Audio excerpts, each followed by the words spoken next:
Imagine standing on a plateau the size of 2 football fields. You are 1,400 feet above the Tugela River in South Africa.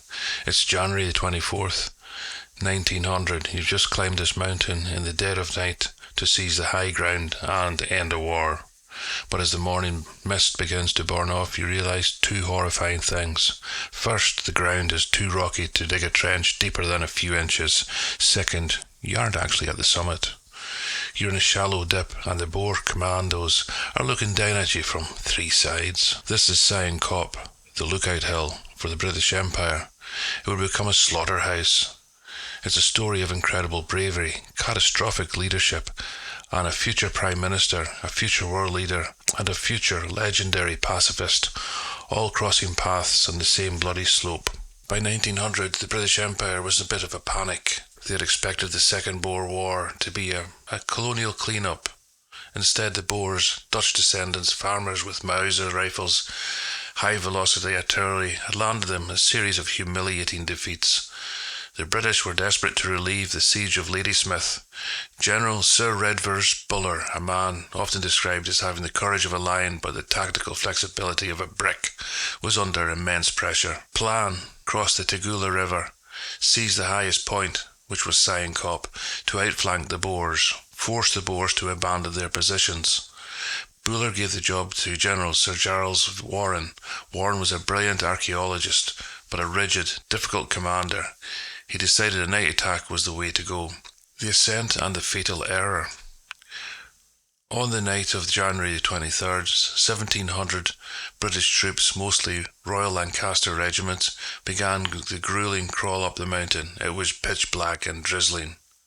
At 4 a.m. they reached the top, surprised a small Boer picket and let out a cheer. They had won. They began by digging in. But remember, as I said, the rocks, they could only scrape out a trench about 18 inches deep. They piled the stones in front, creating a deadly, shallow groove. The mistake. When the sun rose at 8 a.m, the mist cleared and revealed a tactical nightmare.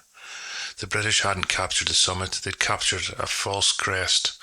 The actual peak, Twin Peaks, were higher and only a few hundred yards away. The Boers, led by Louis Botha, didn't retreat. They looked up, saw the British silhouette against the sky in the shallow trench, and opened fire. It was a lead storm. The Boers were sniping with surgical precision from 3 different directions. For the next 12 hours, Spion Kop was a geometry of death because the British were so packed together in the shallow trenches. A single Boer shell could and did kill or maim a dozen men at once. The famous witnesses of this were Winston Churchill, 25 at the time. He climbed the hill multiple times to deliver messages, described the scene as a terrifying whirlpool of death. Mahatma Gandhi was there as well. He was a stretcher bearer for the Indian Ambulance Corps, carrying broken men down the steep rocky slopes under fire. Then Louis Botha, the Boer general who'd later become the first Prime Minister of the Union of South Africa. By mid-afternoon, the heat was blistering, there was no water, men were losing their minds. At one point, a British colonel tried to surrender, but another officer, Thornycroft, shouted, "I'm the commander here. Take your men to hell," and the fighting resumed. From 12 o'clock to 2 o'clock, the tragic ending, a double retreat. Here is the ultimate irony of Spion Kop. As night fell on 24th, both sides thought they had lost. The British, with Thornycroft exhausted and seeing his men shattered, ordered a retreat. He didn't know that Buller was finally sending reinforcements. The Boers were also exhausted and slipping away, convinced the British would hold the hill. It wasn't until a few Boers climbed back up at dawn they saw the British were gone. The hill was empty except for the bodies. The British had lost 1,500 men, dead, wounded or captured. For a hill they climbed, bled for, and then simply walked away.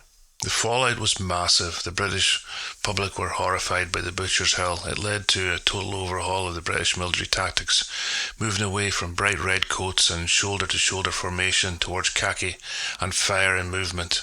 If you're a football fan, you'd recognise the name Liverpool Football Club, famous stand, the Kop. It was named in honour of the men from the town who died on the South African ridge. Spion Kop wasn't just a battle, it was the end of Victorian military arrogance. It proved in the 20th century, courage wasn't enough to beat men with a rifle and a hole in the ground.